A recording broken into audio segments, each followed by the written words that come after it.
আবহাওয়া অনুকূলে থাকায় এবার পাথরঘাটায় আলুর বাম্পার ফলন হয়েছে, দামও মিলেছে আশাতীত।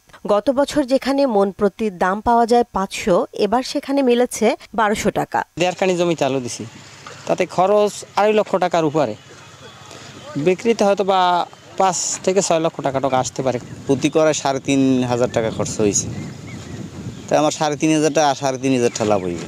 বর্তমানে ডায়মন্ড জাতের আলু উত্তোলন ও বাজারজাতে ব্যস্ত চাষিরা। আলু ডইতেছে আমাকে ডেইলি ১৫ কেজি করে আলু দেয়।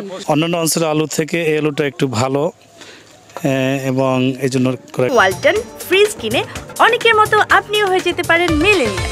সেরা পণ্যের সেরা অফার করতে আসছি।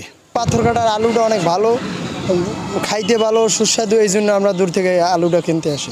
গড় ফলন বেশি হওয়ায় উৎপাদন লক্ষ্যমাত্রা ছাড়িয়ে যাবে বলে আশা করছে কৃষি বিভাগ। এবছরে আলু উৎপাদনকারী তারা মাঠ থেকেই ১,০০০ টাকার উপরে পার মনে তারা পাইছে।